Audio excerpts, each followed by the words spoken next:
సోదరి స్నేహితులారా, ఈ సంతృప్తి కొరకు, ఆనందం కొరకు ఈ భూమి మీద పుట్టిన చాలా మంది మనుషులు బోల్డెన్ అన్వేషణలు చేశారు.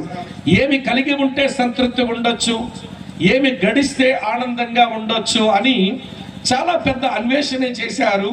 ఇది గొప్ప పరిశోధనే ఈ భూమి మీద జరిగింది. నేను ఒక ఆయన పరిశోధన ముందు మీతో చెప్తాను. ఆయన ఇశ్రాయేలీయులకు 3వ రాజు. ఆయన పేరు సొలొమోను. ఆయన గురించి దేవుడే ఏమన్నాడనంటే, ఆయన కంటే ముందు ఆయనంతటి జ్ఞానవంతులు ఎవరు లేరు, ఆయన తరువాత ఆయన వంటి జ్ఞానవంతులు ఎవరు పుట్టబోరు అన్నాడు. ఇది దేవుడే ఒక శిలాశాసనం రాసినట్టుగా చెప్పాడు. సొలొమోను వంటి జ్ఞానవంతుడు ఆయన కంటే ముందెవడుండడు, ఆయన కంటే తరువాత ఎవడు ఉండడు. అలాంటి ఈ వ్యక్తి ఆనందము, తృప్తి, సంతోషం ఎక్కడ దొరుకుతుంది అని తాను ఒక అన్వేషణ మొదలుపెట్టాడు. మనుషులందరూ ఆనందంతో బ్రతకాలనుకుంటున్నారుగా, మనుషులందరూ సంతృప్తిగా బ్రతకాలని అనుకుంటున్నారుగా. ఈ మనుషులకు నేను ఒక సందేశాన్ని వినిపిస్తాను. ఆనందము, సంతృప్తి ఎక్కడ దొరుకుతుంది అని ఆయన అన్వేషణ మొదలుపెట్టి, ఆయన చేసిన మొదట అన్వేషణ పరిశోధన డబ్బు బాగా గడిస్తే ఆనందంగా, సంతృప్తిగా జీవితం ఉంటుంది అని అనుకున్నాడు. అనుకొని ఎంత సంపద సంపాదించాలో మొత్తం అంతా సంపాదించబడేశాడు. మీకు ఆ విషయం చెప్పని ఆమె మధ్యలో ఎవరు నిలబడకూడదు. అట్లా మీరు వినే వాళ్ళ ఏకాగ్రతను పాడు చేస్తున్నారు. కూర్చోండి, జాగ్రత్తగా వినండి ప్రియులారా. అతను ఎంత డబ్బు గడించాడనంటే, ఆయన కూర్చోవడానికి ఒక కుర్చీ బంగారంతో చేయించుకున్నాడు. ఆ బంగారం కుర్చీ దగ్గర ఎక్కడానికి మెట్లను వెండితో తాపడం చేయించుకున్నాడు. అంటే తన కాళ్ళ కింద వెండి, తన సీటి కింద బంగారం, అంత సంపద సంపాదించుకొని ఈ బంగారము, వెండి, సంపద ఇది బాగా గడిస్తే ఆనందము, సంతోషం ఉంటుందని ఏమి సంపాదించాలో మొత్తం అంతా సంపాదించాడు. సరే, పోయి ఆయన్నే అడుగుదాం.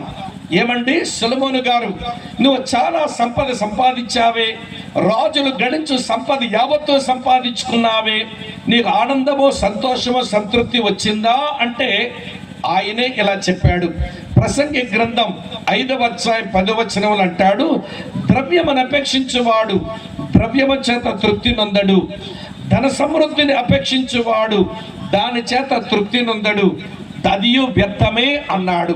రాజులు సంపాదించే సంపద యావత్తూ నేను సమకూర్చుకున్నాను.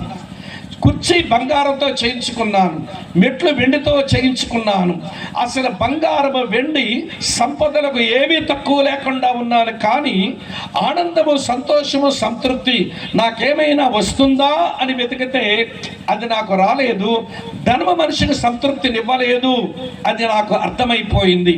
కావాలంటే చూడండి, రోడ్డు మీద అడుక్కునే భిక్షగాడైనా ప్రశాంతంగా రోడ్డు మీద పడుకుంటాడు, కానీ ఇంట్లో 1,00,000 రూపాయలు పట్టుకున్నాడు నిద్ర పట్టదా రాత్రి. ఎందుకో తెలుసా? ఎవడొస్తాడో, ఏం కొడతాడో, ఏమెత్తుకుపోతాడో. డబ్బుతో ఆనందం, డబ్బుతో సంతృప్తి వస్తుందని మనుషులందరూ డబ్బుల మీదే పడ్డారు. కానీ డబ్బు నీకు సంతృప్తినివ్వదు, ఏడిపించేస్తున్నది నిన్ను. ఒక రోజున నేను వదిలి వెళ్ళిపోయిన రోజున నెత్తినూరు కొట్టుకొని లబోదిబోమని ఆడవలసి వస్తుంది.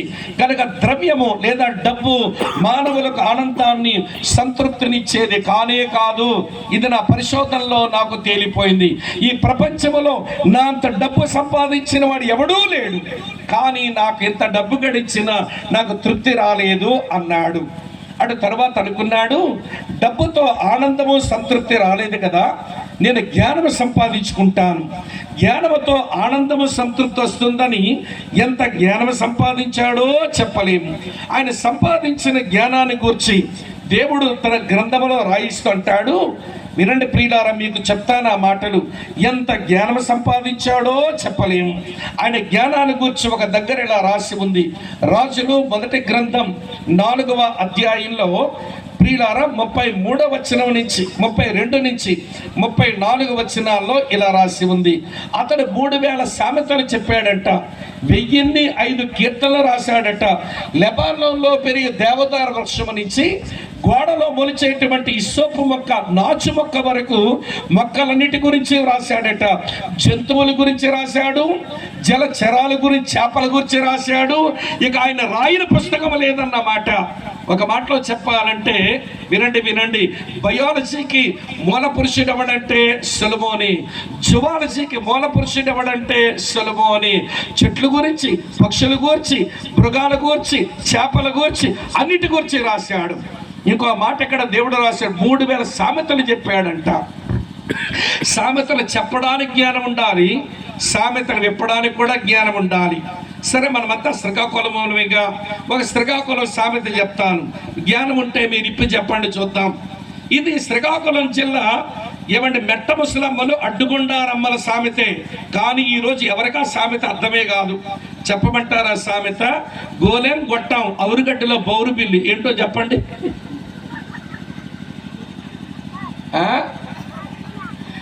గోలేం గొట్టం అవురుగడ్డలో బౌరు బిల్లి అంటే అమ్మమ్మ, నాయనమ్మ, ఈ మెట్ట ముసలిది, ఈ అడ్డుగుండారమ్మ మనవరాలు పిలిచి, వసే రావే నీ తలలో పేరు తీస్తానంటే నా మనవరాలు తలలో పేర్లున్నాయని 10 మంది తెలిసిపోద్దని సామెత రూపంలో పిలుస్తుందన్నమాట. గోలేం అంటే పొట్ట, గొట్టం అంటే పేక, అవురుగడ్డ అంటే జుత్తు, అందులో బౌరు బిల్లు అంటే పేని. ఆ తలలో ఉన్న పేరుకొచ్చింది అంట ఇదంతా. అమ్మో, శ్రీకాకుళం వాళ్ళు సామాన్యులు అనుకుంటారా? మన సామెతలు అక్కడక్కడ చెప్తుంటారు, ఒక్కడికి అర్థమై చావదు. మరి ఏ విజ్ఞానవంతులో పెద్ద పెద్ద చదువులు చదువుకున్నారు. శ్రీకాకుళం అడ్డుగుండారమ్మలు చెప్పే సామెతలు విప్పడానికి బుర్ర పనిచేయదు. శ్రీకాకుళం వాళ్ళం అంటే తమాషానా? మనం చెప్పే సామెతలు జ్ఞానయుక్తమైన సామెతలు ఉంటాయి. అమ్మ, వింటున్నారా లేదా?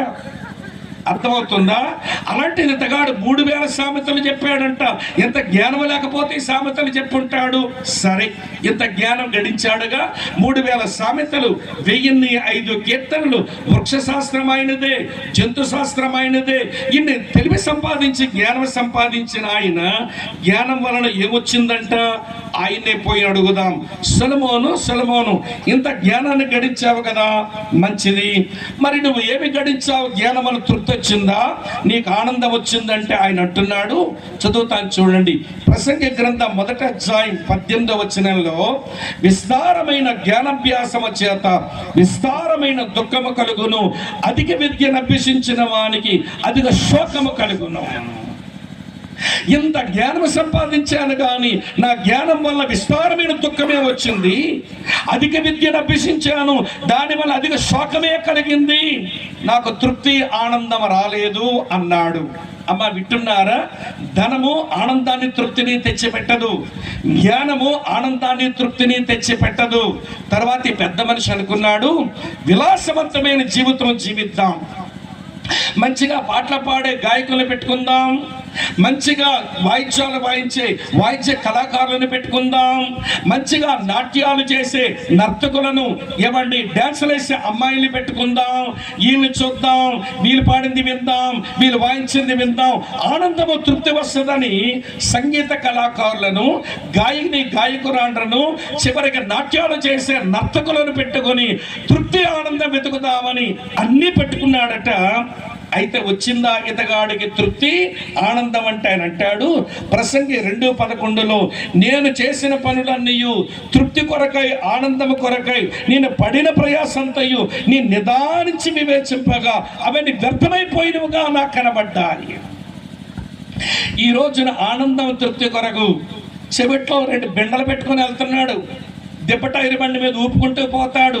చెవిట్లో ఏంట్రా వెనకాల కారోడు హార్న్ వేసిన వీడికి వినపడ్డం లేదు, ఊపుకుంటూ పోతాడు. కారో లారీ గుద్దేస్తే వాడు రోడ్డుకి అప్పడమలాగా అంటుకుంటే వాళ్ళ అమ్మ నన్ను పీక్కోవలసి వస్తుంది రోడ్డు మీద వీడి ఒళ్ళుని. శ్రవణానందం. అలాగనే సెల్ ఫోన్ పట్టుకొని రాత్రంతా కూర్చొని తిప్పుకునే ఉంటాడు. ఏమిట్రంటే ఇది నేత్రానందం. కళ్ళతో ఆనందము తృప్తి పొందుదామని, చెవుడితో ఏదో విని ఆనందము తృప్తిని పొందుదామని లగ్జూరియస్ లైఫ్. మన ముందు ఏ తరమో అనుభవించినంత లగ్జరీ ఈరోజు మనం అనుభవిస్తున్నాం. పడుకోవడానికి మెత్తని పరుపు, పైనేమో చక్కని గాలిచ్చే ఫ్యాను, అది చాలకపోతే చల్లని చల్లదనం ఇచ్చే స్ప్లిట్ వేసి ఇంటికి కళ్ళ ముందేమో పెద్ద టీవీ, వినడానికి మంచి మ్యూజిక్లు, చూడడానికేమో గొప్ప గొప్ప సినిమాలు. ఏమిటంటే ఆనందము, తృప్తి. నాగరాజు గారు రోజుకి 4 సినిమాలు చూశారట. ఆనందము తృప్తిగా ఉందాము. 4 సినిమాలు చూస్తే ఆనందం తృప్తి మాట ఏమో కానీ ఇంటికి వచ్చినప్పుడు మాత్రం తలకాయ నొప్పి వచ్చి ఉంటుంది.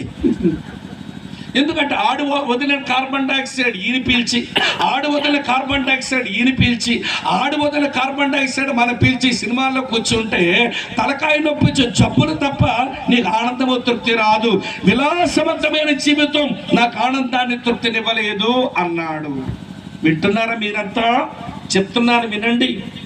తర్వాత అంటాడు, ఇక నాకు డబ్బుతో ఆనందము తృప్తి రాలేదు, జ్ఞానముతో ఆనందము తృప్తి రాలేదు, విలాసవంతమైన జీవితంతో ఆనందము తృప్తి రాలేదు, ఇక లాభం లేదు, బాగా తాగేద్దాం అనుకున్నాడు. ఈ తాగుబోతులకే మాయిదారు రోగమో కానీ తాగింది గర్వంగా చెప్పుకుంటారండి. పెద్ద ఘనకార్యం సాధించినట్టు. క్వార్టర్ కొట్టేన పడలేదు చూసామంటాడు వీడు. నీ క్వార్టర్ బాటిల్ తగలయ్యా, కోట్లు కొట్టేను పడలేదు చూసావు, ఏం పెద్ద ఘనకార్యం సాధించావు. అది చెప్పుకోవడానికి సిగ్గుపడవలసిన విషయాలందు అతిశయపడేటువంటి వారు అయిపోతారంటే తాగుబోతులు. అమ్మ వింటున్నారా?